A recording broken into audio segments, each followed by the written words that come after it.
I've got this portable gas cooker to show you today. It's cheap as anything, it's an excellent piece of kit, and it comes in its own box. The main stove unit comes in two pieces. You've got the base, and you flip that over and you've got the grill top.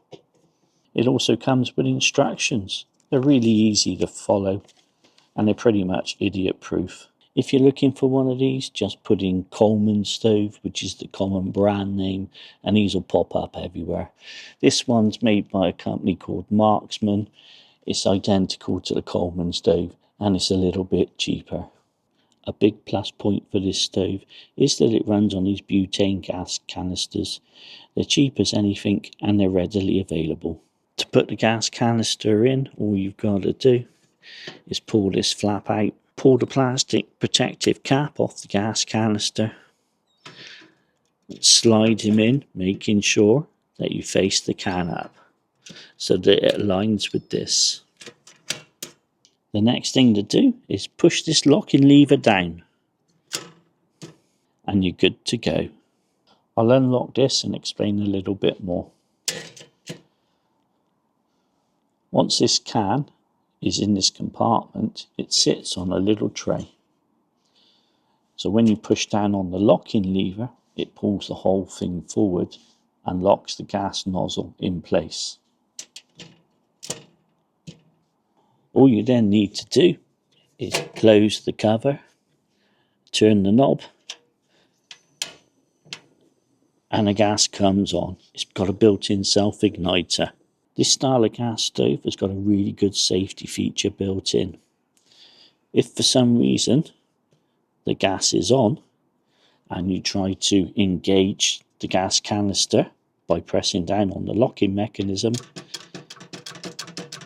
you physically can't. I've brought you down a little bit further so you can see this mechanical safety measure in place. If you look through that slot there, when I go to turn the gas on, a metal arm comes across, so that prevents this from being pressed down. If you're getting value from this video, I'd appreciate it if you give me a thumbs up and stick around a bit longer, because I've got some interesting hacks coming up. So what cooking vessels can you use? Well, just about anything you've got in your kitchen. Here's a 22cm frying pan, no problem at all. The distance between there and there is 10 centimeters, so if you've got a small pot, it can't sit on the top of the grill. However, that's easily rectified. Any old household grill that you've got, you sit it on top. You can then place your small cup or pot on top of that with no problems at all. This style of gas stove is also susceptible to wind because it has no built-in windshield.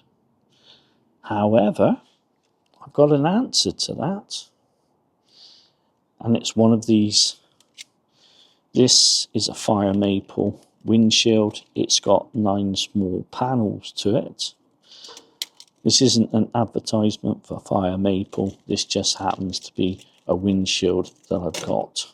What I worked out, or should I say stumbled across, is that when you've got this set up with a gas canister in and he's locked into place, there's gaps in these two corners which are very useful.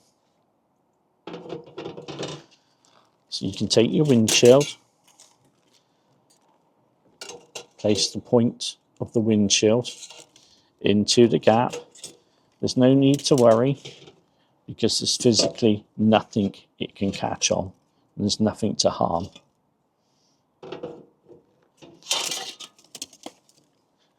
Just take your windshield, you pop him in.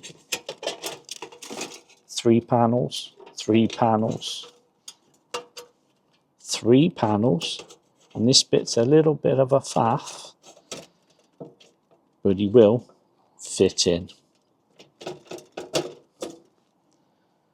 And then you've got yourself a windshield.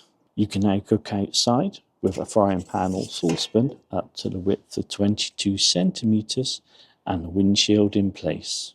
Please remember that if you decide to add an impromptu windshield, Then you do so at your own risk.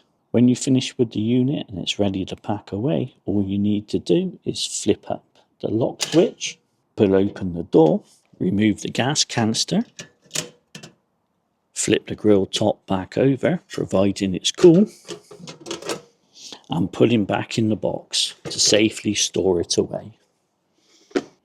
So now you know everything there is to know about this style of stove. Enjoy the rest of your day.